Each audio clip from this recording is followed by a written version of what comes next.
정읍시가 올해 정읍 방문의 해를 맞아 여러 가지 정책을 마련하고 있는 가운데 실질적으로 정읍시 관광 활성화로 연결될 수 있는 대책은 미흡하다는 지적입니다.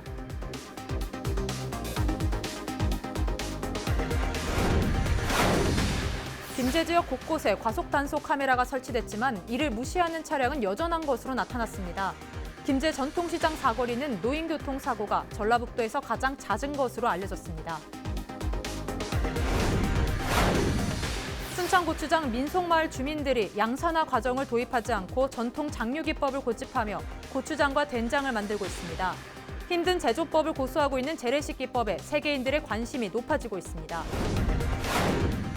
2020년 유네스코 세계자연유산 등재 여부를 놓고 IUCN 세계자연보존연맹이 고창갯벌을 대상으로 실사를 벌였습니다.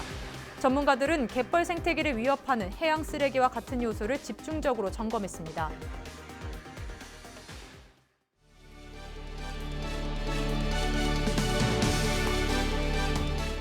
시청자 여러분 안녕하십니까? 헬로티비 뉴스 전북입니다. 첫 소식입니다. 10월 중순부터 본격적으로 가을 단풍이 물들 것으로 예상되는데요. 정읍시는 내장산 단풍 관광객을 맞이하기 위한 준비에 나섰습니다. 올해 정읍 방문의 해를 맞아 여러 가지 정책을 내놨지만 실질적인 관광 활성화로 연결될 수 있는 대책은 아직 없는 것으로 나타났습니다. 이진철 기자입니다. 가을이 되면 아름다운 단풍으로 물드는 내장산입니다. 올해 정읍 방문의 해를 선포한 정읍시. 본격적인 단풍 관광 시기를 앞두고 손님 맞이 정책을 마련했습니다. 정읍시는 불법 포장마차와 불법 호객행위 단속에 나섭니다. 계속해서 문제가 제기됐던 상인 서비스 의식 개선을 위해 상인학교를 올해 처음으로 운영합니다. 길거리 버스킹 공연과 같은 문화 공연을 개최해 더욱더 많은 볼거리를 관광객에게 제공할 예정입니다.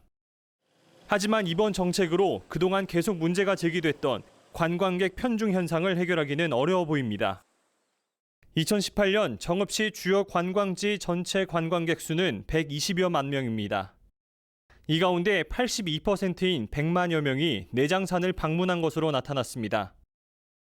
내장산을 찾는 대부분의 관광객이 가을철에만 단풍을 보러 오는 경우가 많아 정읍시 관광객 편중 현상은 심각한 상태입니다. 정읍시는 올해와 내년을 정읍 방문의 해로 선포했지만 내장산 관광객을 시내로 끌어들일 마땅한 대책은 없는 상황입니다. 정읍 시내로 유인할 수 있는 그 아까 방안에 대해서 말씀을 하시는데 그 부분도 저희가 지금 충분히 지금 좀 고민 중에 있습니다. 그래서 종합 계획을 짤 때 아직 계획은 안 짰습니다만 계획 짤 때 그 부분도 저희가 고려해서 시장 때 보고 드리고 좀 추진할까 지금 생각 중입니다. 해마다 지평선 축제를 개최하는 김제시의 경우 관광객이 벽골제만 들렸다 돌아가는 상황이 반복되자 김제 시내에 다양한 행사를 개최하는 등 노력을 펼치고 있습니다. 하지만 정읍시의 경우 올해도 내장산만 오고 가는 관광객을 바라볼 수밖에 없는 상태입니다. 정읍시는 방문의 해를 맞아 사계절 관광지를 꿈꾸고 있지만 가을철 내장산으로 집중되는 관광객들을 시내로 돌리기 위한 대책 마련이 시급한 상황입니다. 헬로티비 뉴스 이진철입니다.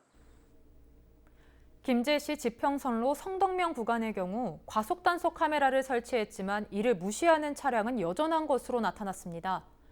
김제 전통시장 사거리는 노인교통사고가 전라북도에서 가장 잦은 것으로 알려졌습니다. 정명기 기자입니다. 김제시 지평선로 가운데 성덕면 구간입니다. 한 승용차가 속도를 올려 직선주로를 달립니다. 제한속도 시속 30km를 넘어선 주행속도입니다. 어린이집 앞 어린이 보호구역엔 지난 1월 과속단속 카메라가 설치됐습니다. 그러나 6월까지 카메라에 찍혔거나 단속된 건수는 무려 5,847건으로 전라북도에서 가장 많은 것으로 나타났습니다. 여기서 유예나 계도 기간을 빼면 실제 단속 건수는 1,522건에 이릅니다. 그래 속도가 만약에 지금처럼 30이 아니었더라면 훨씬 더 사고가 더 많이 났을 수도 있어요. 국회 행정안전위원회 소속 민주당 김민기 의원이 경찰청에 제출받은 자료를 보면 부안군 원천마을 앞이 4,744건으로 뒤를 이었고 군산과 남원, 고창 순으로 나타났습니다. 지난해 보행이 미숙한 노인 교통사고도 전북 시군 가운데 김제시가 가장 잦은 것으로 조사됐습니다. 김제시 요촌동 전통사거리입니다. 이 근처에선 노인 교통사고가 7건 이상 발생한 것으로 집계됐습니다. 주로 노인이 많이 다니고 교통량이 많은 구간으로 경찰서와 김제시가 개선 방안을 논의했지만 쉽지 않은 것으로 전해졌습니다. 같은 위원회 소속 민주당 소병훈 의원이 도로교통공단에 받은 자료를 보면 남원농협 용남지점 부근이 6건 등으로 뒤를 이었습니다. 김제시는 성덕면 지평선로의 경우 과속 방지턱과 반사판 등 안전시설을 늘릴 계획입니다. 헬로티비 뉴스 정명기입니다. 양산화 과정을 도입하지 않고 전통 장유기법을 고집하며 고추장과 된장을 만드는 사람들이 있습니다. 순창고추장 민속마을 주민들이 그 주인공인데요. 힘듦 제조법을 고수하고 있는 재래식기법에 세계인들의 관심이 높아지고 있습니다. 김남호 기자가 취재했습니다. 순창군 순창읍에 위치한 고추장 민속마을입니다. 54가구에 달하는 이 마을 주민들은 현재까지 재래식 전통 기법을 이용해 된장과 고추장 등 장류 사업을 이어오고 있습니다. 일주일이나 2주가량이면 숙성이 가능한 양산 기법을 사용하지 않고 1년가량 소요되는 전통 제조법을 고집하는 이유는 맛과 소비자의 건강입니다. 이 같은 전통 제조법이 세계인들의 관심을 끌면서 수출 문의도 이어지고 있습니다. 전통을 계승하고요. 좀 더 어렵지만 이제 소비자들한테 좋은 음식을 제공해드리려고 하는 마음이 있습니다. 미국에 수출을 하고 있고요. 확대 계획은 중국, 유럽 쪽으로 확대할 계획이 있습니다. 저희가 수출하다 보면 이제 물류비의 영향을 많이 받아요. 이제 물류비를 좀 감당하기 어려울 때도 많은데 물류비와 이제 해외 판촉비 정도가 지원됐으면 좋겠습니다. 현재 농산물 수출을 위한 물류비 지원은 이루어지고 있습니다. 하지만 신선 농산물로 대상이 제한돼 있습니다. 이에 따라 가공식품도 지역 특산품의 경우 지원 대상이 확대돼야 한다는 의견도 검토되고 있습니다. 지금 현재는 신선 농산물 위주로, 그러니까 1차 농산물 위주로만 이제 수출 물류비를 지원을 하고 있는데 일반적인 가공식품이라든가 이런 부분에 대해서도 수출 물량이나 규모나 이런 부분이 많이 좀 확대가 되고 그렇게 된다면 저희도 이제 장기적으로는 그런 부분에 대해서도 어느 정도 이제 지원이나 이런 부분을 좀 검토해볼 가능성은 있다고 생각이 듭니다.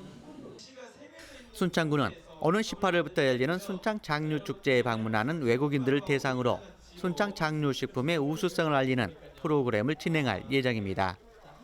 세계인들이 인정하는 전통 제조법으로 생산된 식품 수출을 위한 지원책도 함께 고민돼야 할 시점입니다. 헬로티비 뉴스 김나호입니다.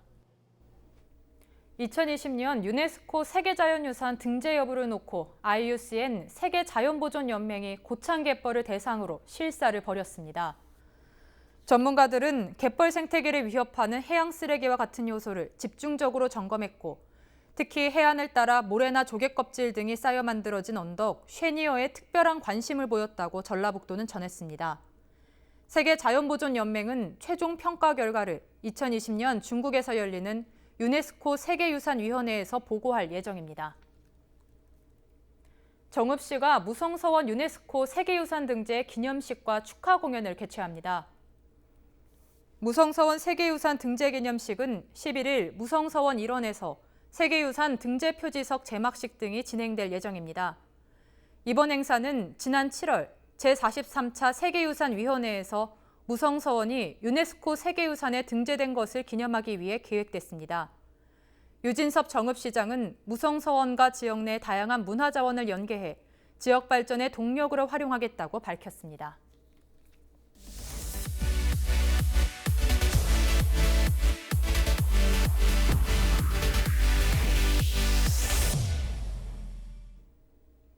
네, 다음은 올해로 제100회째를 맞는 서울 전국체전 소식입니다. 제100회 전국체전이 5일간의 열전을 마무리하고 폐막했습니다.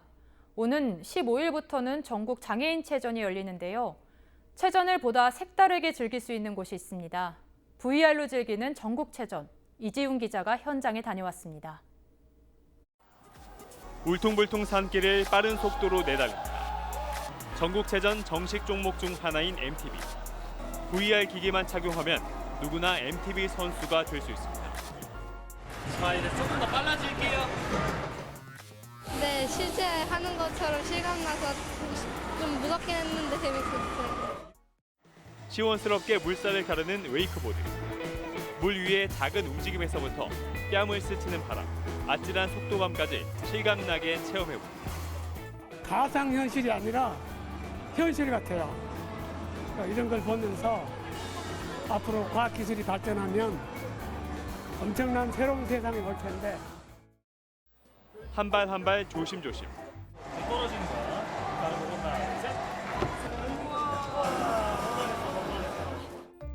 가상현실은 75m 높이 다이빙 때의 짜릿함을 온몸으로 느끼게 해줍니다. 야구와 양궁, 볼링까지 전국 체전 ICT 체험관에선 체전 10개 종목을 누구나 쉽게 즐겨볼 수 있습니다. 체험 비용은 모두 무료입니다.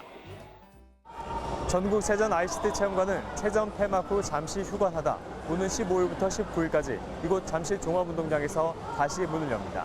헬로티비 뉴스 이주호입니다.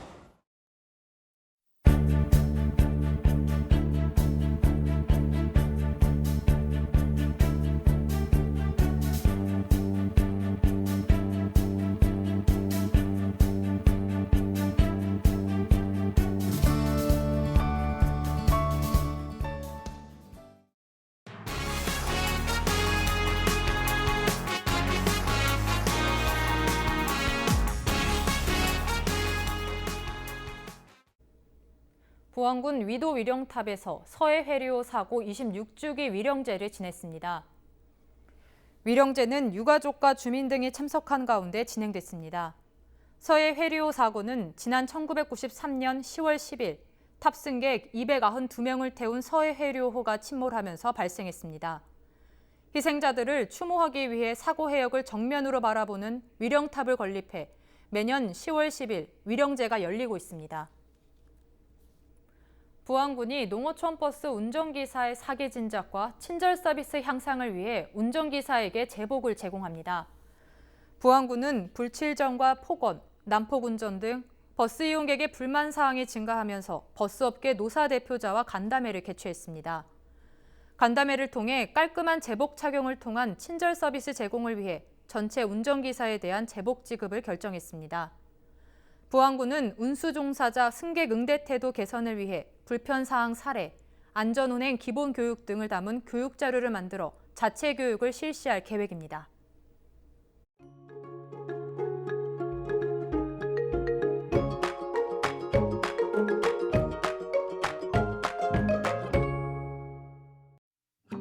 우리 지역 아침에는 13도로 시작해서 한낮에는 24도 등 10도 안팎으로 기온이 크게 오르며 일교차가 매우 크게 벌어지겠습니다. 옷차림과 건강관리에 유의하시기 바랍니다.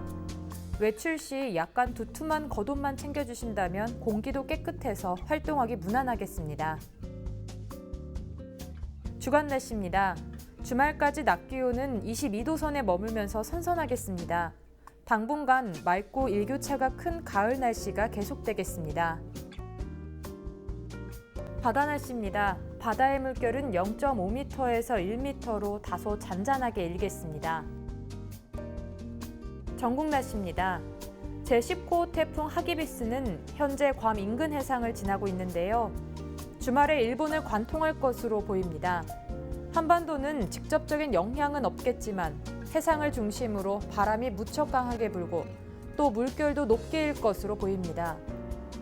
목요일과 금요일 동풍의 영향을 받는 동해안 지역에는 비가 내릴 전망입니다. 한낮 기온이 높게 올라가기는 합니다만 그래도 여전히 평년 수준을 밑돌거나 비슷한 정도이기 때문에 쌀쌀한 공기에 방심해선 안 되겠습니다. 날씨였습니다.